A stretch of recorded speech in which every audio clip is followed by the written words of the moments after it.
Fala galera, tudo bem? Aqui com vocês é o professor Rafael Carlos de Sociologia da plataforma Gonçalves Dias. E a gente está aqui em mais uma videoaula de Sociologia fazendo questões aí de revisão no nosso preparatório EMA-ENEM, exatamente, que é um projeto, você já sabe, do Governo do Estado do Maranhão em parceria com a Secretaria de Educação do Estado, isso, a SEDUC, né? Nossa querida SEDUC. E a gente está aqui em mais uma videoaula para fazer questões de vestibular que já caíram em vestibulares, tanto ENEM quanto EMA, para te ajudar no teu caminho para aprovação, beleza? Então vamos lá, ó. Essa questão, por exemplo, a questão 21 do nosso material de Sociologia, ela caiu no ENEM em 2019. E ela começa assim, ó, é uma questão sobre o tema trabalho e sociedade, tema muito frequente nas provas de vestibular. No sistema capitalista, as muitas manifestações de crise criam condições que forçam a algum tipo de racionalização. Em geral, essas crises periódicas, né, que fazem parte da lógica do sistema, têm o efeito de expandir a capacidade produtiva e de renovar as condições de acumulação. Podemos conceber cada crise como uma mudança do processo de acumulação para um nível novo e superior. Então esse texto do Harvard está falando exatamente sobre como funciona essa renovação da produção capitalista, que é permeada por momentos periódicos de crise, ok? A pergunta é a seguinte: a condição para a inclusão dos trabalhadores no novo processo produtivo, quando a crise ela gera um novo contexto de produção, de organização do trabalho, vai ser qual? Então, qual seria a condição para incluir os trabalhadores dentro desse contexto novo, que geralmente é um contexto que é fruto de alguma crise periódica do capitalismo, onde a tecnologia, por exemplo, avança para um nível diferente, novo de produção. Seria a associação sindical, correto? Falso. Não que a associação sindical seja ruim para o trabalhador, não é isso que a gente está falando. Mas não é o pré-requisito para incluí-lo num processo novo, diferente. Tá? Porque a associação sindical existe desde quando os sindicatos existem até hoje também, independente da fase de produção do capitalismo. Participação eleitoral. Bom, pessoal, a questão ela trata de economia, de trabalho, não é de direito político. Então aqui a letra B ela foge do tema. Migração internacional. Não necessariamente, porque a gente não está falando da divisão internacional do trabalho, a gente está falando aqui sobre, e nem seria isso também, né, se fosse o caso, mas a gente está falando de um processo produtivo diferente, novo, geralmente com uma inserção de tecnologia, por exemplo. Qualificação profissional, faz sentido? Total, porque a qualificação desse trabalhador faz com que ele se adeque a esse novo contexto de produção. Então seria, por enquanto, a letra D. Letra E, regulamentação funcional. Direito trabalhista? Não necessariamente, porque isso também já existe há algum tempo, né? E acompanha esse desenvolvimento da produção, da tecnologia muitas vezes, mas não é esse que é o pré-requisito para incluir o trabalhador dentro desse sistema de produção. Então, o pré-requisito para incluí-lo enquanto trabalhador no sistema produtivo novo, diferente, com algum avanço tecnológico, é a letra D de dado, qualificação profissional. Beleza? Então é isso, acertamos mais uma aí nós juntos, né, todos aqui. E vamos para a questão número 22, questão do ENEM PPL de 2016. E eu tenho uma dica para te dar, ó, que não serve só para essa questão, mas serve para qualquer questão que tenha essa característica. No ENEM, provavelmente, aliás, com certeza, você vai pegar questões lá em novembro, no primeiro dia, que vai ter assim, ó, texto 1 e texto 2, tá? É certeza, certeza. Quando você olhar essa questão, você vai saber que essa questão se chama questão de intertextualidade. Toda questão que tem essa característica de ter mais de uma citação, pode ser 2 ou 3, geralmente são 2, ela é comparativa.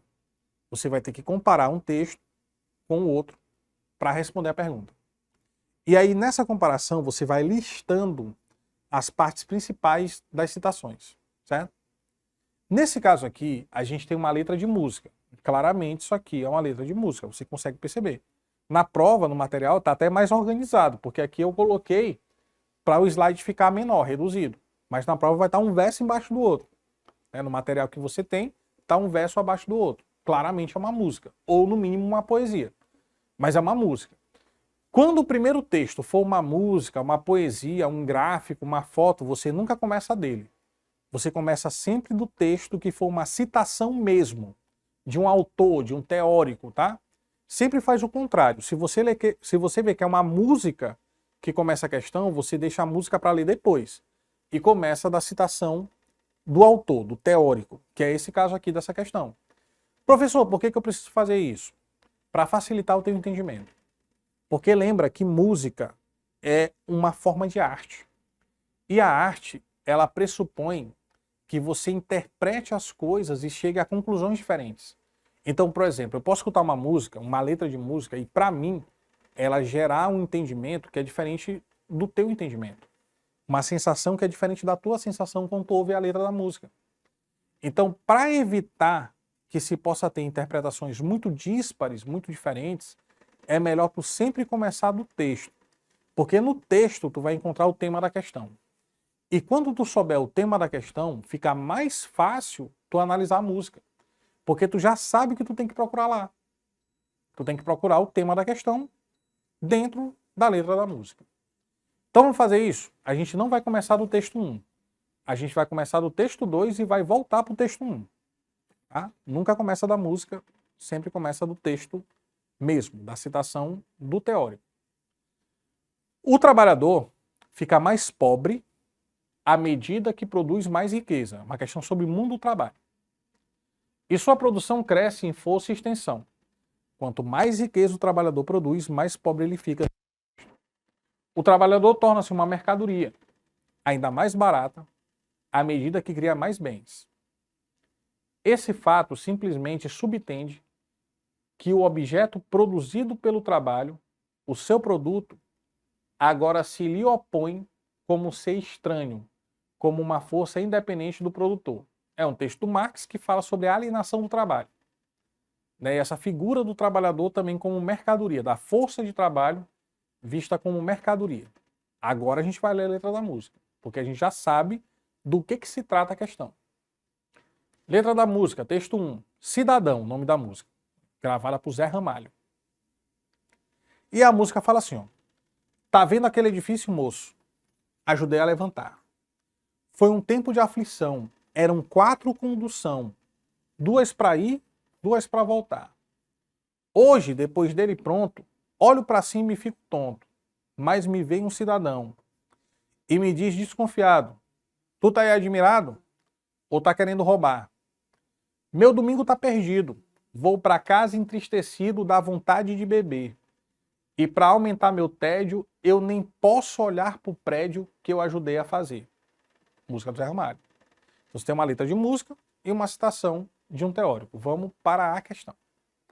Com base nos textos, a relação entre trabalho e modo de produção capitalista é, de acordo com a letra da música e o texto do Marx, baseada na desvalorização do trabalho especializado e no aumento da demanda social por novos postos de emprego. Foi isso que a gente leu. A gente leu uma crítica, né? À alienação do trabalho, ao empobrecimento do trabalhador, ao fato do que ele produz ser mais importante do que ele mesmo, enquanto o produtor, enquanto aquele que produziu. Né? Então é outra coisa, alienação. Não é bem negócio de novo posto de emprego, não tem nada a ver. Fundada no crescimento proporcional entre o número de trabalhadores e o aumento da produção de bens e serviços. Aqui tem uma linguagem muito técnica, né? Não está mostrando a crítica que foi feita, certo? Está mostrando basicamente uma leitura técnica do que a questão está trazendo, então não cabe nessa análise. Estruturada na distribuição equânime. Equânime é o mesmo que igual, é bem parecido com a ideia de igualdade, equidade. Tu acha que está correto? A renda é distribuída de maneira igual na sociedade? Se fosse assim, não teria ricos e pobres, né? Então não faz sentido a letra C. Ela mesma já se auto-descarta, é contraditória. Instaurada a partir do fortalecimento da luta de classe e da criação da economia solidária. A economia solidária no capitalismo não foi bem isso que foi apresentado no texto, não, né? Mas sem a exploração do trabalho, a alienação do trabalhador, são outras características. Derivada do aumento da riqueza, correto, e da ampliação da exploração do trabalhador. É isso que o texto do Marx e a música do Zé Ramalho estão expondo. Existe o aumento da riqueza, o capitalismo é o sistema de produção que mais potencializou a produção de riqueza, é verdade, Mas, ao mesmo tempo, essa riqueza, por ser bastante concentrada, aumentou também a desigualdade social. E o trabalhador ele começou a ser mais explorado ainda mediante ele produzir mais riquezas. Pelo menos essa é a crítica que Marx faz no texto lido. Essa é a crítica apontada na letra da música do Zé Ramalho. Então aqui a gente vai ficar com a letra E. Vamos ver, vamos ver. Letra E é a nossa alternativa correta, é o nosso gabarito dessa questão. Beleza? Espero que vocês tenham acertado aí também. 23ª questão do Enem PPL 2014. Essa questão começa com uma poesia. É o mesmo raciocínio da questão que a gente fez ainda agora. Sempre que tu olhar que uma questão começa com letra de música, poesia ou qualquer outra coisa que não é citação mesmo textual, né, literal, citação de autor, você deixa para ler depois. Professor, mas nesse caso só tenho essa citação, o que eu faço? Lê a pergunta. Aí depois que você lê a pergunta, você volta para ler a poesia, para você entender onde você vai encontrar o tema da pergunta na leitura da poesia. Beleza? Vamos ler a pergunta, então depois a gente volta para a poesia. A pergunta é a seguinte. O tema do trabalho feminino, grifa, pronto. Tu já sabe o que é. Agora que tu já sabe o que é, tu vai ler a poesia. Tu já encontrou o tema, a questão já te deu. O tema é o trabalho feminino. Vamos ler a poesia? Vamos lá. Sempre teceremos panos de seda, e nem por isso vestiremos melhor. Seremos sempre pobres e nuas, e teremos sempre fome e sede. Nunca seremos capazes de ganhar tanto que possamos ter melhor comida. É uma poesia que está no livro chamado A Mulher na Idade Média. Então existe um contexto histórico. São as mulheres que trabalhavam como tecelãs lá no período medieval, fazendo roupas, etc. E que viviam numa condição de exploração também. Que muito se assemelha à crítica que Marx fez na questão passada com o trabalhador proletário no capitalismo, né? Vamos lá. O tema do trabalho feminino vem sendo abordado pelos estudos históricos mais recentes. Algumas fontes são importantes para essa abordagem, tal como o poema apresentado, que alude a... Então, esse poema que a gente leu, ele está fazendo alusão ao quê? Ele está falando do quê? Letra A. Da inserção das mulheres em atividades tradicionalmente masculinas. Não é sobre isso que o poema está falando. O poema está falando da exploração do trabalho feminino naquela época da Idade Média. Com as tecelãs, né? Que faziam roupas, tecidos, seda, etc. Beleza? Ambição das mulheres em ocupar lugar preponderante na sociedade. Também não é isso. A crítica não foi essa, não tem a ver com isso. Tem a ver com a exploração do trabalho feminino na Idade Média. Possibilidade de mobilidade social das mulheres na indústria têxtil. Falso, não trata de mobilidade social, trata da exploração do trabalho feminino. Letra D. Exploração das mulheres nas manufaturas têxteis no mundo urbano medieval. Correto. É disso que está tratando o poema. De como as mulheres eram exploradas lá naquele mundo medieval. Na época lá das manufaturas têxteis, da produção de roupa. Então a letra D está correta. Letra E, a servidão feminina como tipo de mão de obra vigente nas tecelagens europeias. Falso, não era servidão não. É exploração mesmo, tá? Então a gente fica com a exploração das mulheres nas manufaturas têxteis, que é a opção correta para a leitura feita no poema da questão. Então, mais uma vez acertamos, vamos adiante para a questão de número 24 do nosso material de Sociologia, uma questão do Enem de 2014, né? E essa questão traz o seguinte texto. Em pesquisa realizada, revelou-se que o Brasil é o país onde os empregadores mais utilizam sites e redes sociais para contratação. Olha que interessante aí. É bom tu ficar sabendo disso, viu? Que quando estiver procurando emprego daqui a algum tempo, muito provavelmente teu patrão ou tua patroa vai procurar teu nome lá na rede social e vai ver que tipo de coisa que tu posta. Então, segundo o que está dizendo aqui na pergunta, o Brasil é um dos países onde isso mais acontece. Onde a contratação da pessoa, parte da contratação dela também tem a ver com o patrão ir lá na rede social, ou a patroa ir lá na rede social e ver que tipo de conteúdo tu posta, como é que tu se comporta nas redes sociais, que tipo de comentário que tu vai tecer, né, em algumas coisas que são mais polêmicas, talvez, nas tuas postagens no Twitter, né? Então, no Brasil tem muito isso, segundo o texto. O estudo foi realizado em 13 países diferentes, com 2.819 executivos. Os resultados apontaram que no Brasil, isso em 2014, tá? Hoje em dia com certeza é mais. 21% das empresas utilizam o meio social da internet para realizarem contratações.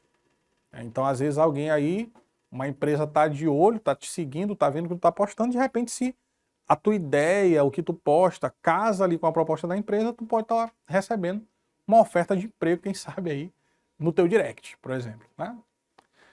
Ficando a Espanha em segundo lugar com 18%. Em terceiro aparece Itália e Holanda, ambas com resultado de 13% cada uma. Isso aí foi uma... já faz tempo, tá? Isso aqui faz já mais de 10 anos que essa pesquisa saiu. Hoje em dia, com certeza, esse número é maior. Mas com toda certeza, absoluta. Nesse contexto de internet, redes sociais e tal, a forma de inserção no mundo do trabalho na atualidade é o quê? De acordo com isso que a gente leu, que no Brasil, grande parte dos executivos, empregadores, analisam as redes sociais das pessoas que eles querem contratar. Tem a ver com o quê? Letra A. É resultado das transformações ocorridas a partir de processos tecnológicos inovadores, como o advento da internet. Está correto? Está correto. Porque se tem rede social, tem internet. A internet foi uma inovação tecnológica, né, que ao longo do tempo foi cada vez mais tendo um alcance maior, e hoje em dia até mesmo a relação empregatícia usa a internet como referência. Então, beleza, está correta a letra A. Vamos para a letra B. É fruto da mudança do processo de seleção tradicional, visando principalmente reduzir os custos de contratação. Não, não necessariamente. Porque muitas vezes o primeiro contato pode ser por lá, mas a pessoa vai te contratar, vai assinar carteira, né, vai cumprir ali com os ritos do contrato trabalhista. Então, não necessariamente a letra B está correta. Né? Falso. Decorrente da urgência de ocupação das vagas disponíveis, facilitada pela massificação do uso das redes sociais. Falso. O fato das pessoas passarem a usar mais rede social não quer dizer que abriu vagas disponíveis no mercado de trabalho. Uma coisa não está diretamente conectada com a outra. Né? A não ser que todo mundo que tivesse rede social não estivesse trabalhando, o que não é verdade. Então essa lógica ela não bate. Essa matemática não está exata, não está correta. É o produto da expansão dos postos de trabalho, aumentou os postos de trabalho, a vaga de emprego, o que vem exigindo cada vez mais a presença de profissionais qualificados. Bom, uma coisa não tem necessariamente a ver com a outra, né? São dois assuntos diferentes, são duas conversas diferentes. A letra D está falando de uma coisa que não foi o que a gente leu no texto, não é o que está sendo perguntado. Então não faz sentido marcar. É compatível com o perfil profissional atual, que exige do candidato pleno domínio das ferramentas virtuais de comunicação. Pessoal, olha só, não é porque tu tem Instagram ou Twitter, que agora é o X, né, que quer dizer que tu domina plenamente as ferramentas virtuais. Isso, tu sabe usar rede social, é uma coisa, né? Dominar plenamente ferramentas virtuais não tem a ver só com isso. Então aqui exagerou muito o argumento. Logo a letra E não pode estar correta, porque extrapolou aquilo que foi perguntado. A opção correta mesmo é a letra A. Então o fato de ter empregadores, executivos, empresários, vendo nas redes sociais, né, pessoas que eles querem contratar, ou então fazendo a entrevista de emprego e depois conferindo o que aquela pessoa posta na rede social, é fruto do advento da internet, que é uma realidade cada vez mais presente nas novas sociabilidades contemporâneas, inclusive nas relações de trabalho, de emprego. Então aqui a gente fica mesmo com a letra A e a gente acerta mais uma questão, eu e você, né? Acertamos aí mais uma questão de sociologia que já caiu do Enem em edições anteriores, beleza? Vamos adiante. 25ª questão do nosso material de sociologia, Enem de 2016. Essa questão aqui ela é bastante teórica, bastante conteudista, nem é o estilo mais comum do Enem, mas caiu já essa questão sobre Durkheim, é mais diretamente associada a esse autor e a metodologia que ele usa. Vamos ver como caiu? A sociologia, segundo Durkheim, ainda não ultrapassou a era das construções e das sínteses filosóficas. Isso lá ele está falando em 1894, né? Lá no século XIX. Em vez de assumir a tarefa de lançar luz, de olhar de maneira mais atenta sobre uma parcela restrita do campo social, ela, a sociologia, prefere buscar as brilhantes generalidades, em que todas as questões são levantadas sem que nenhuma delas seja expressamente tratada.